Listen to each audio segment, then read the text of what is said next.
When she first said the words, I thought I had misheard.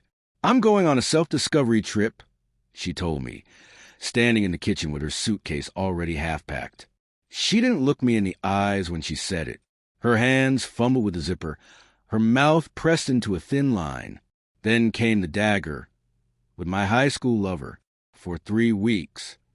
I just stared at her, waiting for the punchline, waiting for her to laugh and admit it was some kind of twisted joke. But she didn't laugh. She just stood there, shifting her weight from one foot to the other, like a teenager caught sneaking out. I forced a smile.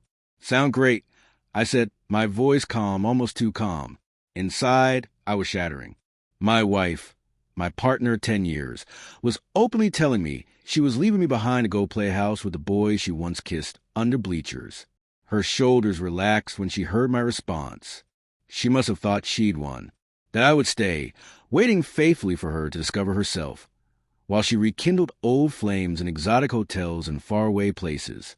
But I wasn't going to play the fool. The moment she wheeled her luggage out the door, I made a decision. I wasn't going to cry on the couch for 3 weeks. I wasn't going to drown in whiskey, replaying her words in my head. I was going to take my life back. I waited a day, maybe 2, to be sure she was far enough away, deep in her so-called journey of self-discovery. Then I began packing, box after box. I stripped the house of my things, my clothes, my tools, the photographs that mattered to me. Every memory I wanted to preserve, I carried carefully out the door. It was strangely liberating. Each box I sealed felt like closing a chapter. Each drawer I emptied was a reminder that I didn't owe her my patience, my loyalty, or my silence anymore. When the apartment was empty of everything I owned, I sat at the kitchen table one last time. The same spot where she had dropped her bombshell, where my heart had fractured under her calm betrayal. I pulled out a piece of paper and wrote her the only message she deserved. "You went searching for yourself, but what you'll find is an empty home. I'm done waiting for someone who already chose another life. Don't look for me. Don't call. This is my self-discovery." I left a note on the counter, right beside the coffee maker she used every morning. I wanted her to find it in the stillness of her return, to feel that same hollow punch in the gut I felt when she said those words to me. Then I locked the door behind me, turned the keys, and walked away. The days that followed were both painful and strangely peaceful.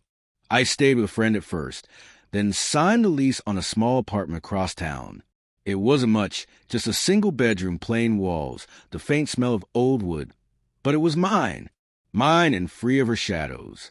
I thought often about what she was doing, how she was laughing in someone else's arms, how she probably believed I was at home waiting like a fool. The thought hurt. But then I would look around at my new space, my fresh start, and I would feel a strange surge of strength. 3 weeks later, my phone rang. Her name lit up the screen. I didn't answer. The calls kept coming. 5, 10, then a dozen times.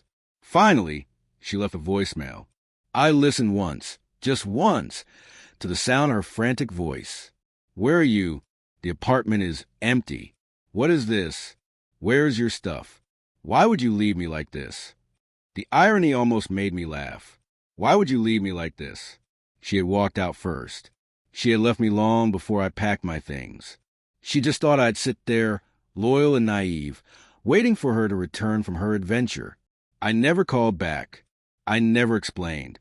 The note on the counter said everything that needed saying. She wanted discovery, so I gave it to her. The discovery that she could not betray me without consequence. The discovery that I had enough self-respect to walk away. For years, I thought love meant endurance. I thought it meant swallowing the pain, forgiving the mistakes, waiting out the storms. But love without loyalty isn't love at all. It's a prison built on shifting sand. When she boarded that plane with her high school lover, she thought she was chasing freedom. In reality, she freed me. She freed me from the chains of false devotion, from the weight of a marriage already cracked. I discovered myself, too. Not in Hawaii, not in some romantic getaway, but in the quiet strength of packing my last box and walking away without a backward glance. And that discovery was worth more than anything she could ever find.